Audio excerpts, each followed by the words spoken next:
Baik, terkini di Esrawani, Perlis, Kelantan dan Terengganu antara beberapa negeri yang dijangka beralih ke fasa kedua Pelan Pemulihan Negara PPN pada minggu depan, dan keputusan untuk menamatkan total lockdown di beberapa negeri dibuat oleh Pentadbiran Putrajaya berpandukan nilai ambang di negeri-negeri tersebut yang telah berjaya dilandaikan hasil Pelan Pemulihan Negara, dan difahamkan berdasarkan kepada maklumat yang diterima oleh Esrawani, perincian mengenai peralihan di negeri-negeri tersebut sudah dibentangkan kepada Perdana Menteri Tan Sri Muhyiddin Yassin beberapa hari yang lalu.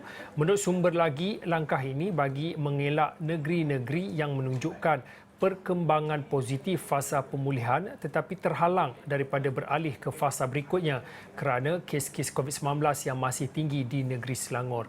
Selain itu, langkah ini selaras dengan perancangan Pelan Pemulihan Negara yang lebih fokus dan bukan menggunakan pendekatan one size fits all.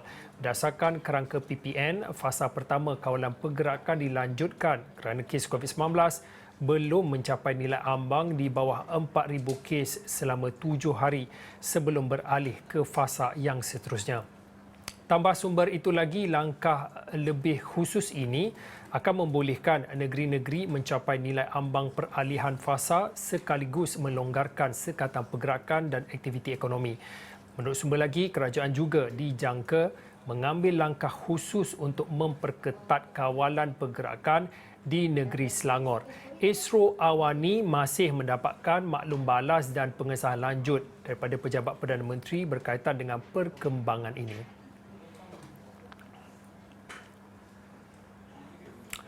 Baik, untuk bercakap tentang perkara ini di talian adalah pakar Perubatan Kesihatan Awam Universiti Putra Malaysia UPM Profesor Madya Dr. Malina Osman. Prof, kalau melihat daripada apa yang maklumat yang kami terima daripada sumber ini, Perlis, Kelantan dan juga Terengganu dijangka akan beralih ke fasa 2 Pelan Pemulihan Negara PPN pada minggu depan. Mungkin sebagai permulaan pandangan Prof sebagai pakar kesihatan awam. Saya mengalu-alukan keputusan tersebut.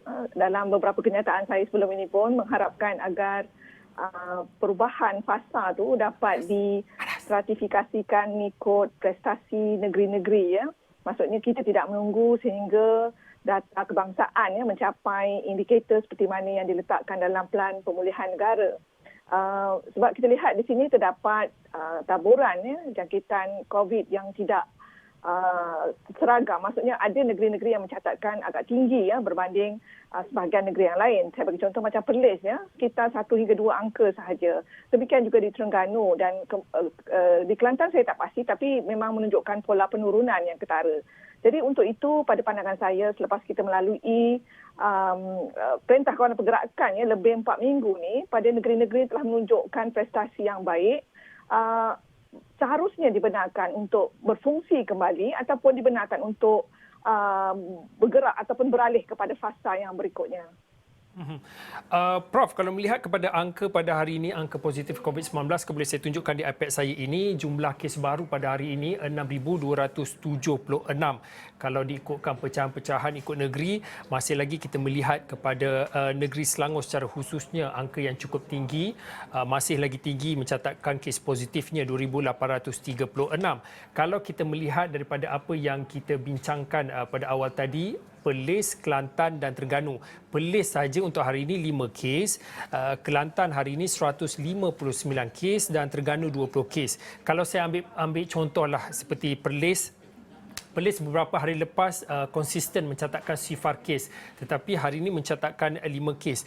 Apa yang boleh kita jangkakan bila mana ada satu keputusan untuk membenarkan Perlis, Kelantan, Terengganu dan mungkin beberapa negeri lain untuk beralih ke fasa kedua Pelan Pemulihan Negara ini? Pada pandangan saya, ia sepatutnya memberikan satu impak yang positif kepada semua orang. Pada negeri-negeri yang dah dibenarkan untuk beralih kepada fasa yang baru, maksudnya sektor-sektor lain selain daripada yang essential tu sudah dibenarkan kembali berfungsi. Manakala di negeri-negeri yang masih berada dalam tahap kes-kes masih banyak lagi dilaporkan, ia seharusnya menjadi motivasi untuk kita lebih menumpukan perhatiannya kepada langkah-langkah pencegahan, berhati-hati dan juga mendapatkan vaksin seperti mana yang dijadualkan. saya mengambil perhatian terhadap varian ya. Saya berpendapat kes-kes yang banyak ya di sebahagian negeri memang varian baru yang Delta ni mungkin memainkan peranan sehingga menyebabkan tularan ataupun transmisi itu masih berlaku sehingga menyebabkan banyak kes ataupun kluster baru yang dicatatkan. Pada pandangan Prof, kalau melihat kepada angka dan juga rekod kes baru yang dicatatkan setiap hari, selain daripada kita melihat kepada Perlis, Kelantan dan Terengganu, Putrajaya misalnya turut mencatatkan angka yang cukup kecil daripada sumbangan ataupun daripada kes positifnya. Pada pandangan Prof, mungkinkah kita akan melihat selain pada 3 negeri yang kita sebutkan sebentar tadi, Perlis, Kelantan dan juga Terengganu, mungkinkah ada negeri-negeri lain yang boleh dipertimbangkan untuk diberikan kelonggaran untuk memasuki fasa kedua PPN ini? Saya berpendapat sekiranya angka baru tu sekitar 1 hingga 2 digit ataupun mungkin menunjukkan prestasi yang baik dari segi sistem perkhidmatan kesihatan ya, dari segi pesakit yang dirawat di hospital dan juga pesakit-pesakit yang kritikal boleh dipertimbangkan. Pada pandangan saya dalam keadaan kita pada masa ini, sebab isunya ialah bila kita mengadakan Perintah Kawalan Pergerakan ni, kita cuba sebenarnya mengurangkan jangkitan, dan dengan mengurangkan jangkitan kita harap kes yang dirawat sama ada dalam hospital ataupun mereka yang kritikal akan turun, dan juga secara tidak langsung kes kematian pun akan turun. Jadi berpandukan dengan angka sedia ada, pola jangkitan tersebut, jika kita dapat pastikan berlakunya penurunan dan kita bandingkan dengan sistem perkhidmatan kesihatan sedia ada, wajar mungkin ada lagi beberapa negeri yang boleh dibenarkan untuk bergerak ataupun beralih ke fasa kedua. Namun saya berpendapat untuk negeri Selangor, kalau kita lihat dari segi data tu, sebenarnya data sedemikian telah disaksikan daripada tahun lepas, ya, daripada bulan 11, bulan 12. Kemudian Januari selepas PKP seri kedua tu turun sekejap. Kemudian naik semula pada bulan April dan Mei, dan masih konsisten walaupun telah dikenakan Perintah Kawalan Pergerakan. Kalau kita bandingkan Putrajaya dengan Selangor, dari segi demografi ataupun latar belakang ekonomi itu agak berbeza ya. Di Selangor kita banyak kawasan-kawasan yang masih meneruskan aktiviti ekonomi walaupun PKP 3.0 ni masih dilakukan. Dan dengan adanya varian baru ni, kita saksikan ya, transmisi agak intens ataupun agak tinggi sehingga menyebabkan macam hari ini saja kes hampir dilaporkan hampir 3,000 ya. Jadi pada pandangan saya, di samping dibenarkan juga fasa negeri-negeri tertentu bergerak kepada fasa yang seterusnya, satu langkah yang lebih agresif pada pandangan saya perlu dilaksanakan pada negeri-negeri yang terus mencatatkan kes yang tinggi. Prof, kalau boleh pada waktu ini saya nak siarkan kembali, kalau boleh saya tunjukkan pelan pemulihan negara kalau ikutkan fasa 1, fasa 2, fasa 3 dan juga fasa 4. Kalau melihat kepada nilai ambang bagi fasa dan fasa yang seterusnya, kalau kita melihat kepada fasa 2, peluasan senarai positif dan juga sektor sosial kekal tutup. Tetapi di bawah fasa kedua ini masih lagi memberi tumpuan dan juga mungkin sedikit kebenaran kepada sektor ekonomi.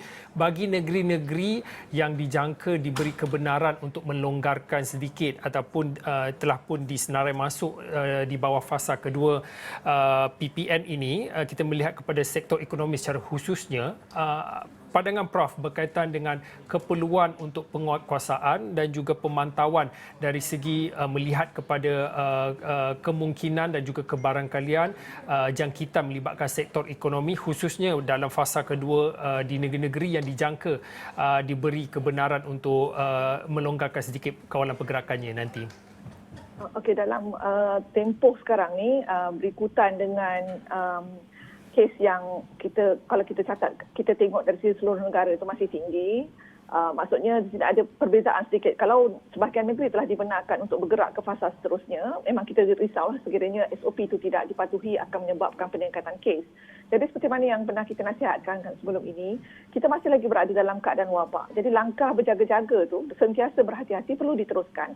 Walaupun di kalangan negeri-negeri tersebut, sebahagian besar individu, boleh saya sebut besar walaupun mungkin purata dalam lebih kurang 8 ke 15% ya, yang telah mendapat imunisasi yang lengkap ya.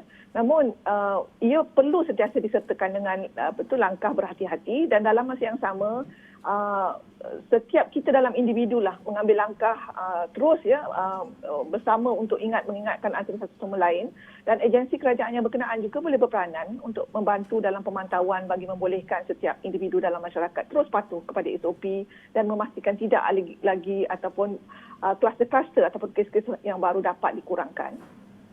Prof, lebih kurang dalam 1-2 minit akhir ni, kalau boleh saya nak lencongkan sedikit perhatian, kita melihat kepada perkembangan semasa berkaitan dengan pemberian dos vaksin. Angka semalam yang dicatatkan lebih pada 231 juta ataupun lebih tepat lagi 231,733 pemberian dos vaksin. Kalau dos 1 kita melihat kepada angkanya 147,783, manakala dos kedua 83,950. Berdasarkan perkembangan semasa, pandangan Prof, kalau kita melihat kepada nilai ambang yang diletakkan kerajaan untuk fasa 1 beralih ke fasa yang berikutnya adalah antara yang diberi tumpuan kuncinya adalah vaksin. Dengan angka terkini lebih pada 231,000 ini, adakah kita akan capai sasaran dengan lebih awal? Kalau kita lihat pada angka yang diberikan vaksin tu, dia berubah-ubah sedikit dari angka 160 hingga ke 260,000 kalau saya tak silap, berdasarkan prestasi hari ke hari. Biasanya kalau hujung minggu tu dia turun sedikit, tapi bila hari bekerja macam ni memang agak tinggi. Kalau kita lihat dari segi purata, kita lihat bahawa dia punya nilai tu lebih kurang sekitar 180 hingga 200,000 dia vaksin sehari. Dari segi pengiraan, angka 10% tu insya-Allah boleh dicapai pada paling awal pada 10 Julai ataupun secara idealnya ialah pada 15 ataupun pertengahan Julai yang akan datang. Dan serentak dengan itu, sekiranya kita dapat menurunkan kes, maka secara teorinya memang kita boleh beralih ke fasa kedua. Tapi berdasarkan angka yang dicatatkan di negeri Selangor dan juga negeri-negeri yang masih tinggi ni, saya agak tak pastilah macam mana kita nak tentukan tu, tapi saya jangkakan agak mengambil masa juga kes di Selangor untuk turun jika tidak ada langkah agresif yang dapat dilaksanakan. Okey, baik, terima kasih kepada Profesor Madya Dr. Malina Osman. Prof adalah pakar kesihatan perubatan kesihatan awam daripada UPM, atas perkongsian yang mana kami baru saja mendapat maklum berkaitan dengan laporan ini, iaitu Perlis, Kelantan dan juga Terengganu antara beberapa negeri yang dijangka beralih ke fasa 2 Pelan Pemulihan Negara PPN pada minggu depan, dan difahamkan keputusan itu untuk menamatkan total lockdown di beberapa negeri yang dibuat oleh Pentadbiran Putrajaya, yang mana berpandukan nilai ambang di negeri-negeri tersebut yang telah pun berjaya dilandaikan hasil Pelan Pemulihan Negara. Dan laporan lanjut akan kami bawakan pastinya di astro.awani.com dan di Awani 745. Saya kira itu saja untuk waktu ini. Saya Fauzin, kita jumpa lagi.